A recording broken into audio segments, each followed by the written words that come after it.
ਕੱਲੀਆਂ ਕਿਸਾਨ ਯੂਨੀਅਨ ਅੰਦੋਲਨ ਨੂੰ ਇਸ ਸਟੇਜ ਤੇ ਨਾ ਲਿਜਾ ਸਕਦੀਆਂ। ਇੰਨੀ ਉਚਾਈ ਤੇ ਨਹੀਂ ਸੀ ਜਾਣਾ ਜੇ ਸਾਰਾ ਸਮਾਜ ਦੇਸ਼ ਦਾ ਇਹਦੇ ਮਗਰ ਨਾ ਖਲੋਤਾ ਹੁੰਦਾ। ਤੇ ਸਰਕਾਰਾਂ ਨੇ ਇਦਾਂ ਦਾ ਟਰੈਪ ਵਿਛਾਇਆ ਸੀ ਕਿ ਹੋ ਸਕਦਾ ਉਹਨਾਂ ਦਾ ਇਹ ਤੱਕਿਆ ਲੱਗਦਾ ਸਾਨੂੰ ਵੀ 26 ਤੋਂ ਬਾਅਦ ਅੰਦੋਲਨ ਗਰਾਊਂਡ ਤੇ ਕਿਤੇ ਰਹੇਗਾ ਨਹੀਂ। ਸਕਾ ਉਸ ਦਿਨ ਤੋਂ ਬਾਅਦ ਜਿੱਦਾਂ ਬਹੀਰਾਂ ਕੱਤ ਕੇ ਵੈਸਟਰਨ ਯੂਪੀ ਦਾ ਕਿਸਾਨ ਇਹਦੇ 'ਚ ਮੋਹਰੇ ਆ ਕੇ ਫਰੰਟ ਤੇ ਖੜਿਆ ਹੋਇਆ, ਇਹਦੇ ਨਾਲ ਕਿਸਾਨ ਅੰਦੋਲਨ ਨੂੰ ਨਵੀਂ ਜਾਨ ਵੀ ਮਿਲੀ ਆ। ਬਲਬਲ ਤੋਂ ਬਾਅਦ ਦੂਜਾ ਨਿਸ਼ਾਨਾ ਗਾਜੀਪੁਰ ਬਾਰਡਰ ਆਇਆ, ਪਰ ਗਾਜੀਪੁਰ ਬਾਰਡਰ ਤੇ ਜਿਹੜੀ ਸਰਕਾਰ ਆ ਬਿਲਕੁਲ ਮੂਧੇ ਮੂੰਹ ਡਿੱਗੀ ਹੈ। ਤੇ ਪੋਲੀਟੀਕਲ ਲੋਕ ਨੇ, ਰਾਜਨੀਤਿਕ ਲੋਕ ਨੇ, ਇਹਨਾਂ ਦਾ ਕੰਮ ਹੁੰਦਾ ਲੋਕਾਂ ਦੀ ਹਮਦਰਦੀ ਬਟੋਰ ਕੇ ਉਹਨੂੰ ਆਪਣੇ ਫਾਇਦੇ ਲਈ ਵਰਤਣਾ। ਦਿਲੋਂ ਇਹਨਾਂ ਦੀ ਕੋਈ ਹਮਦਰਦੀ ਨਹੀਂ ਹੁੰਦੀ। ਜਿੰਨਾ ਸਰਕਾਰ ਨੇ ਜ਼ੋਰ ਅੰਦੋਲਨ ਨੂੰ ਬਦਨਾਮ ਕਰਨ ਲਈ ਲਾਇਆ ਜਾਂ ਹੁਣ ਜਿੰਨਾ ਜ਼ੋਰ ਕਿਲੇਬੰਦੀ ਕਰਨ ਲਈ ਲਾਤਾ, ਜੇ ਸਰਕਾਰ ਇਹਦਾ 10ਵਾਂ ਹਿੱਸਾ ਵੀ ਅੰਦੋਲਨ ਨੂੰ ਇਹ ਮਸਲੇ ਨੂੰ ਹੱਲ ਕਰਨ ਲਈ ਲਾ ਦੇਵੇ ਤੇ ਨਾ ਤਾਂ ਕਿਲੇਬੰਦੀ ਕਰਨ ਦੀ ਲੋੜ ਰਹਿਣੀ ਆ, ਨਾ ਕੋਈ ਦੇਸ਼ ਦੇ ਹਾਲਾਤ ਤਾਂ ਦੇ ਰਿਹਾ। ਪਿਛਲੇ 7 ਸਾਲਾਂ ਦੇ ਵਿੱਚ ਕਿਸਾਨ ਜਥੇਬੰਦੀਆਂ ਨਾਲ ਇੱਕ ਵੀ ਉਹ ਮੀਟਿੰਗ ਅਰੇਂਜ ਨਹੀਂ ਕਰ ਸਕੇ। ਦਿੱਲੀ ਦੇ ਵੱਲੋਂ ਲਗਾਤਾਰ ਆਵਾਜ਼ਾਂ ਆ ਰਹੀਆਂ ਨੇ, ਅੰਦੋਲਨ ਚੜ੍ਹਦੀ ਕਲਾ 'ਚ ਹੈ। ਇਹ ਸਭ ਦੇ ਦਰਮਿਆਨ ਕੁਝ ਕਨਸੂਆਂ, ਕੁਝ ਅਫਵਾਹਾਂ ਇੱਦਾਂ ਦੀਆਂ ਆਉਂਦੀਆਂ ਨੇ ਜਿਹੜੀਆਂ ਕਦੇ-ਕਦੇ ਥੋੜ੍ਹੀ ਚਿੰਤਾ ਪੈਦਾ ਕਰਦੀਆਂ ਨੇ। ਪਰ ਜਦੋਂ ਕੋਈ ਇਸ ਤਰੀਕੇ ਦੀ ਆਵਾਜ਼ ਆਉਂਦੀ ਹੈ ਕਿ ਅੰਦੋਲਨ ਚੜ੍ਹਦੀ ਕਲਾ ਦੇ ਵਿੱਚ ਹੈ ਤੇ ਹੌਸਲਾ ਹੋਣਾ ਸ਼ੁਰੂ ਹੋ ਜਾਂਦਾ।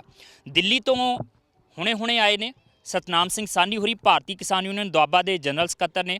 ਸਾਨੀ ਸਾਹਿਬ, ਆਵਾਜ਼ਾਂ ਲਗਾਤਾਰ ਉੱਥੋਂ ਆ ਰਹੀਆਂ ਨੇ ਕਿ ਧਰਨਾ ਚੜ੍ਹਦੀ ਕਲਾ ਦੇ ਵਿੱਚ। ਅਸੀਂ ਤਸਵੀਰਾਂ ਜਿਹੜਾ ਕਹਿ ਸਕਦੇ ਕਿ ਥੋੜ੍ਹਾ ਜਿਹਾ ਆਜ਼ਾਦਾਨਾ ਤਰੀਕੇ ਦੇ ਨਾਲ ਮੀਡੀਆ ਦਿਖਾ ਰਿਹਾ ਤਸਵੀਰਾਂ, ਉਹਨਾਂ ਤੋਂ ਅਸੀਂ ਇਹ ਅਹਿਸਾਸ ਵੀ ਕਰ ਰਹੇ ਹਾਂ। ਲੋਕਾਂ ਨੂੰ ਥੋੜ੍ਹਾ ਜਿਹਾ ਭਰੋਸਾ ਵੀ ਹੋ ਰਿਹਾ, ਹੌਸਲਾ ਵੀ ਵੱਧ ਰਿਹਾ। ਔਰ ਜਿੱਦਾਂ ਲੋਕ ਵਹੀਰਾਂ ਘੱਤ ਕੇ ਦੁਬਾਰਾ ਜਾ ਰਹੇ ਆ, ਅਤੇ ਮੈਨੂੰ ਲੱਗਦਾ ਕਿ ਅੰਦੋਲਨ ਦੇ ਵਿੱਚ ਬੈਠੇ ਲੋਕਾਂ ਨੂੰ, ਨੁਮਾਇੰਦਿਆਂ ਨੂੰ ਵੀ ਹੌਸਲਾ ਹੋਣਾ ਸ਼ੁਰੂ ਹੋ ਗਿਆ ਕਿ ਜਿਹੜਾ ਥੋੜ੍ਹਾ ਜਿਹਾ ਕਿਤੇ ਮਨ ਮਹਿਸੂਸ ਜਿਹਾ ਆਇਆ ਸੀ 26 ਤਰੀਕ ਤੋਂ ਬਾਅਦ, ਉਹ ਹੁਣ ਸਾਰੇ ਬੱਦਲ ਛੱਟ ਗਏ ਨੇ।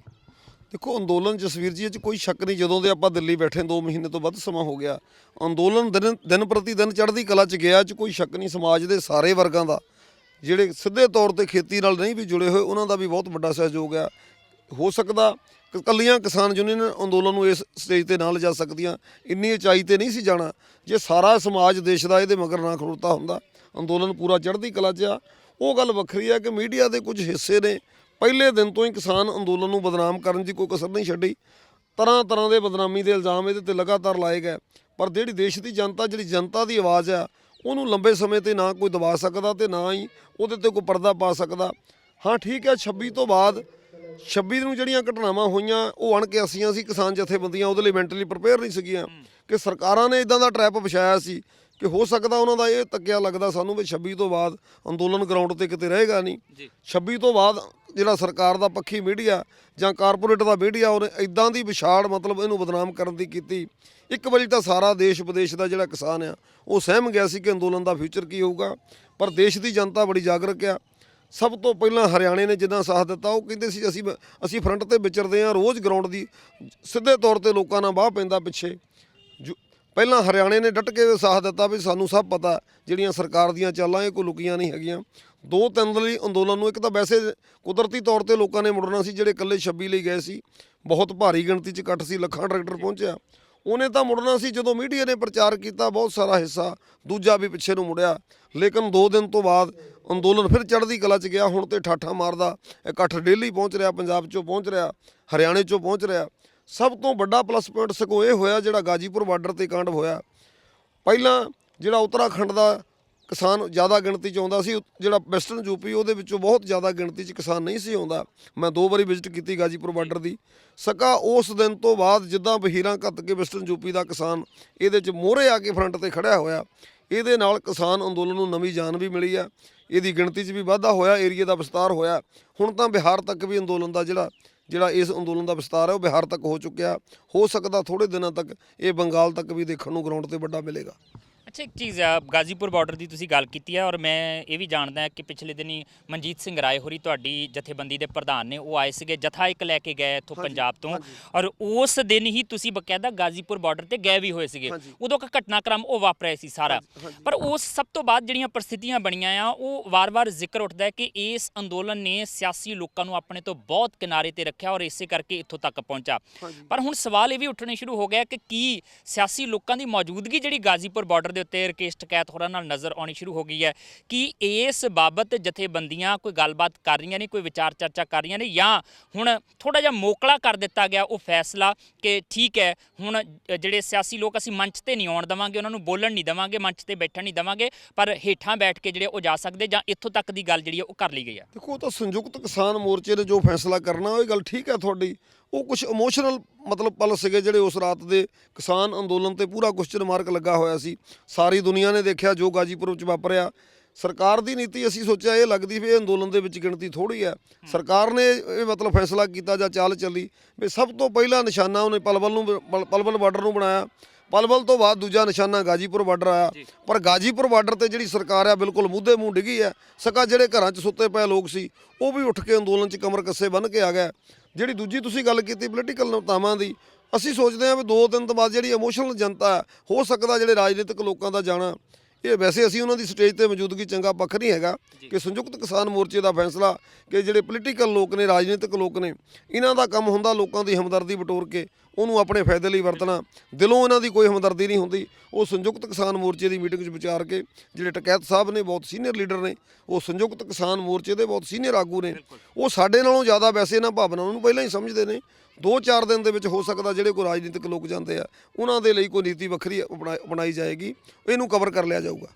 ਇੱਕ 6 ਤਰੀਕ ਨੂੰ ਚੱਕਾ ਜਾਮ ਦਾ ਸੱਦਾ ਦਿੱਤਾ ਗਿਆ ਆ 12 ਤੋਂ ਲੈ ਕੇ 3 ਵਜੇ ਤੱਕ। ਉਹਨੂੰ ਲੈ ਕੇ ਕੋਈ ਵਿਉਂਤਬੰਦੀ ਖਾਸ ਤੌਰ ਤੇ ਜੇ ਪੰਜਾਬ ਦੇ ਸੰਦਰਭ 'ਚ ਮੈਂ ਗੱਲ ਕਰਾਂ ਤੇ ਉਹ ਕੀ ਘੜੀ ਗਈ ਆ, ਜਾਂ ਜਿੱਥੇ ਪਿਛਲੀ ਵਾਰੀ ਜਾਂ 8 ਤਰੀਕ ਦੇ ਬੰਦ ਦੀ ਗੱਲ ਕਰ ਲਈਏ, ਜਾਂ ਉਸ ਤੋਂ ਪਹਿਲਾਂ ਵੀ ਜਦੋਂ ਬੰਦ ਦੀ ਕਾਲ ਦਿੱਤੀ ਗਈ ਸੀਗੀ ਭਾਰਤ ਦੇ ਵਿੱਚ, ਚੱਕਾ ਜਾਮ ਦੀ ਕਾਲ ਦਿੱਤੀ ਗਈ ਸੀ, ਜਿੱਥੇ ਜਿਹੜੇ ਸੂਬਿਆਂ ਦੇ ਵਿੱਚ ਉਦੋਂ ਤੁਹਾਨੂੰ ਲੱਗਾ ਹੋਵੇਗਾ ਕਿ ਅਸਰ ਘੱਟ ਸੀ ਜਾਂ ਬਿਲਕੁਲ ਦੇਖਣ ਨੂੰ ਨਹੀਂ ਮਿਲਿਆ, ਉੱਥੇ ਇਸ ਵਾਰ 6 ਤਰੀਕ ਦੇ ਚੱਕਾ ਜਾਮ ਨੂੰ ਪਹੁੰਚਾਉਣ ਦੇ ਲਈ, ਉਹਦਾ ਪ੍ਰਭਾਵ ਦਿਖਾਉਣ ਦੇ ਲਈ ਕੋਈ ਰਣਨੀਤੀ ਉਲੀਕੀ ਜਾ ਰਹੀ ਹੈ, ਜਾਂ ਅਜੇ ਜਿੱਥੇ ਜਿੱਥੇ ਅੰਦੋਲਨ ਸਿਖਰ ਤੇ ਆ ਉਹ ਉਧਰੇ ਉਹ ਜ਼ਿਆਦਾ ਧਿਆਨ ਦਿੱਤਾ ਜਾ ਰਿਹਾ? ਜਥੇਬੰਦੀਆਂ ਰਣਨੀਤੀ ਤਾਂ ਅਲੀਕਦੀਆਂ ਨੇ, ਉਹਨਾਂ ਦਾ ਇਹੀ ਏਜੰਡਾ ਹੁੰਦਾ ਕਿ ਅੰਦੋਲਨ ਇਹਨਾਂ ਸਟੇਟਾਂ ਤੋਂ ਨਿਕਲ ਕੇ ਨਵੇਂ ਰਾਜਾਂ 'ਚ ਜਿੱਥੇ ਅੰਦੋਲਨ ਬਹੁਤ ਵੱਡਾ ਪ੍ਰਭਾਵਸ਼ਾਲੀ ਨਹੀਂ ਹੋ ਸਕਿਆ ਉਹਨਾਂ ਤੱਕ ਵੀ ਪਹੁੰਚਾਈਏ। ਬਾਕੀ ਮੈਂ ਕੱਲ੍ਹ ਦਾ ਦਿੱਲੀ ਤੋਂ ਕੱਲ੍ਹ ਆਇਆ ਸੀ, ਰਾਤੀ ਆ ਗਿਆ। ਸੰਯੁਕਤ ਕਿਸਾਨ ਮੋਰਚੇ ਦੀ ਮੀਟਿੰਗ 'ਚ ਕੀ ਫੈਸਲਾ ਹੋਇਆ, ਰਾਤ ਨੂੰ ਕੱਲ੍ਹ ਨੂੰ ਵਾਪਸ ਚੱਲ ਜਾਣਾ ਸੀ। ਉੱਥੇ ਅੱਜ ਵੀ ਵਿਚਾਰ ਹੋਣੀ ਹੈ, ਰਾਤ ਨੂੰ ਕੱਲ੍ਹ ਸਵੇਰੇ ਫਿਰ ਹੋਣੀ ਹੈ।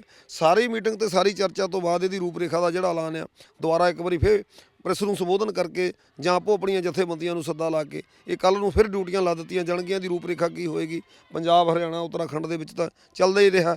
ਦੂਜੀਆਂ ਸਟੇਟਾਂ 'ਚ ਲਿਜਾਣ ਲਈ ਆਪਾਂ ਕੀ ਯਤਨ ਕਰ ਰਹੇ ਹਾਂ, ਉਹ ਸੰਯੁਕਤ ਕਿਸਾਨ ਮੋਰਚੇ ਦੀਆਂ ਜਿਹੜੀਆਂ ਸਾਰੀਆਂ ਜਥੇਬੰਦੀਆਂ ਇਹਦੇ ਤੇ ਡੰਗਾਈ ਨਾਲ ਮੰਥਨ ਵੀ ਕਰ ਰਹੀਆਂ। ਇਹਦਾ ਬਕਾਇਦਾ ਐਲਾਨ ਵੀ ਆਪਾਂ ਕਰ ਦਿਆਂਗੇ।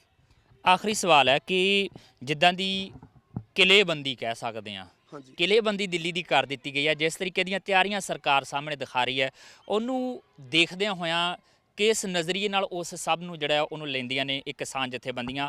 ਕਿ ਅੰਦੋਲਨ ਦੇ ਉੱਤੇ ਡਰ ਦਾ ਮਾਹੌਲ ਬਣਾਉਣ ਦੀ ਕੋਸ਼ਿਸ਼ ਕੀਤੀ ਜਾ ਰਹੀ ਹੈ, ਲੋਕਾਂ ਨੂੰ ਖੌਫਜ਼ਦਾ ਕਰਨ ਦੀ ਕੋਸ਼ਿਸ਼ ਕੀਤੀ ਜਾ ਰਹੀ ਹੈ, ਜਾਂ ਇਸ ਗੱਲ ਦਾ ਖੌਫ ਤੁਹਾਨੂੰ ਨਜ਼ਰ ਆ ਰਿਹਾ ਸਰਕਾਰ ਨੂੰ ਕਿ ਕਿਤੇ ਦਿੱਲੀ ਦੇ ਵੱਲ ਨੂੰ ਇਹ ਅੰਦੋਲਨ ਫਿਰ ਨਾ ਵਹੀਰਾਂ ਕੱਤ ਦੇਵੇ, ਤਾਂ ਕਰਕੇ ਇਹ ਤਿਆਰੀਆਂ ਕੀਤੀਆਂ ਜਾ ਰਹੀਆਂ? ਤੁਹਾਡੇ ਨਜ਼ਰੀਏ ਨਾਲ ਕੀ ਹੈ? ਦੇਖੋ, ਜਿੰਨਾ ਸਰਕਾਰ ਨੇ ਜ਼ੋਰ ਅੰਦੋਲਨ ਨੂੰ ਬਦਨਾਮ ਕਰਨ ਲਈ ਲਾਇਆ, ਜਾਂ ਹੁਣ ਜਿੰਨਾ ਜ਼ੋਰ ਕਿਲ੍ਹੇਬੰਦੀ ਕਰਨ ਲਈ ਲਾਤਾ, ਜੇ ਸਰਕਾਰ ਇਹਦਾ 10ਵਾਂ ਹਿੱਸਾ ਵੀ ਅੰਦੋਲਨ ਨੂੰ, ਇਹ ਮਸਲੇ ਨੂੰ ਹੱਲ ਕਰਨ ਲਈ ਲਾ ਦੇਵੇ ਤੇ ਨਾ ਤਾਂ ਕਿਲ੍ਹੇਬੰਦੀ ਕਰਨ ਦੀ ਲੋੜ ਰਹਿਣੀ ਆ, ਨਾ ਕੋਈ ਦੇਸ਼ ਦੇ ਹਾਲਾਤ ਖਰਾਬ ਹੋਣੇ ਆ। ਕਿਸਾਨ ਨੇ ਤਾਂ ਅੰਦੋਲਨ ਪੂਰਾ ਸ਼ਾਂਤਮਈ ਲੜਿਆ, ਇਹ ਸਾਰਾ ਜਗਤ ਦੇਖਦਾ, ਸਾਰੀ ਦੁਨੀਆ ਨੇ ਦੇਖਿਆ। ਸਰਕਾਰ ਨੂੰ ਕਿਲ੍ਹੇਬੰਦੀ ਦਾ ਬਹੁਤਾ ਧਿਆਨ ਛੱਡ ਕੇ ਕਿ ਜਿਹੜਾ ਕਿਸਾਨ ਆ ਉਹ ਦੇਸ਼ ਦਾ ਜ਼ਿੰਮੇਵਾਰ ਨਾਗਰਿਕ ਵੀ ਆ, ਕਿਸਾਨਾਂ ਦੀ ਵੱਡੀ ਕੰਟਰੀਬਿਊਸ਼ਨ ਵੀ ਆ ਦੇਸ਼ ਲਈ। ਜਿੰਨਾ ਕਿਸਾਨ ਸਤਿਕਾਰ ਕਰਦਾ ਦੇਸ਼ ਦੀ ਸੰਵਿਧਾਨ ਦਾ, ਜਾਂ ਦੇਸ਼ ਦੇ ਤਿਰੰਗੇ ਦਾ, ਜਾਂ ਦੇਸ਼ ਦੇ ਸਤਿਕਾਰ ਦਾ, ਉਨਾ ਸ਼ਾਇਦ ਬਾਕੀ ਵਰਗ ਉਹ ਰਾਜਨੀਤਿਕ ਲੋਕ ਨਹੀਂ ਕਰਦੇ। ਇਹ ਰਾਜਨੀਤਿਕ ਲੋਕਾਂ ਦੇ ਵੱਡੀਆਂ ਮਤਲਬ ਅਣਗਹਿਲੀਆਂ ਕਰਕੇ ਦੇਸ਼ ਥੱਲੇ ਨੂੰ ਆਇਆ। ਨਾ ਤਾਂ ਕਿਸਾਨਾਂ ਨੇ ਕਿਤੇ ਢਿੱਲ ਛੱਡੀ ਆ, ਨਾ ਜਵਾਨਾਂ ਨੇ ਛੱਡੀ, ਨਾ ਦੇਸ਼ ਦੇ ਨਾਗਰਿਕਾਂ ਨੇ ਛੱਡੀ ਆ। ਅਸੀਂ ਇਹ ਮਹਿਸੂਸ ਕਰਦੇ ਹਾਂ ਕਿ ਸਰਕਾਰ ਸਿੰਸੀਅਰ ਹੋ ਕੇ ਮਸਲੇ ਦੇ ਹੱਲ ਵੱਲ ਨੂੰ, ਪ੍ਰਧਾਨ ਮੰਤਰੀ ਜੀ ਬਿਆਨ ਤਾਂ ਦੇ ਰਹੇ ਪਿਛਲੇ 7 ਸਾਲਾਂ ਦੇ ਵਿੱਚ ਕਿਸਾਨ ਜਥੇਬੰਦੀਆਂ ਨਾਲ ਇੱਕ ਵੀ ਉਹ ਮੀਟਿੰਗ ਅਰੇਂਜ ਨਹੀਂ ਕਰ ਸਕੇ।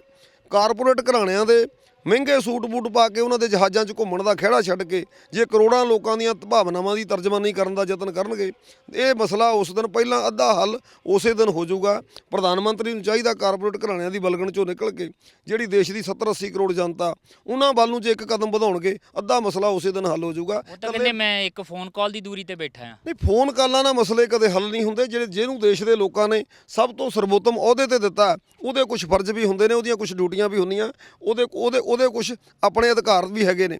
ਜੇ ਉਧਰ ਨੂੰ ਆਪਾਂ ਨਹੀਂ ਧਿਆਨ ਦਿੰਦੇ ਤਾਂ ਹੀ ਦੇਸ਼ ਦੇ ਕਰੋੜਾਂ ਲੋਕ ਅੰਦੋਲਨ ਕਰਨ ਲਈ ਨਿਕਲੇ ਆ। ਜੇ ਦੇਸ਼ ਦੀ ਸਰਕਾਰ ਨੇ, ਜੇ ਪ੍ਰਧਾਨ ਮੰਤਰੀ ਜੀ ਨੇ ਇਕੱਲੀਆਂ ਮਨ ਕੀਆਂ ਬਾਤਾਂ ਨਾ ਕੀਤੀਆਂ ਹੁੰਦੀਆਂ, ਲੱਖਾਂ ਕਰੋੜਾਂ ਲੋਕਾਂ ਦੇ ਮਨ ਦੀ ਗੱਲ ਜੇ ਉਹ ਅਸਲ 'ਚ ਕਰਦੇ ਤਾਂ ਹੁਣ ਸਕਦਾ ਦੇਸ਼ ਦੇ ਹਾਲਾਤ ਨਾ ਇੰਨੇ ਬਣਦੇ, ਨਾ ਲੋਕਾਂ ਦਾ ਭਰੋਸਾ ਟੁੱਟਦਾ ਤੇ ਨਾ ਲੋਕਾਂ ਦੇ ਵਿੱਚ ਜਿਹੜਾ ਵੱਡਾ ਰੋਸ ਜਾਗਦਾ। ਜੀ ਬਿਲਕੁਲ, ਬਹੁਤ ਬਹੁਤ ਸ਼ੁਕਰੀਆ ਸਾਨੀ ਸਾਹਿਬ।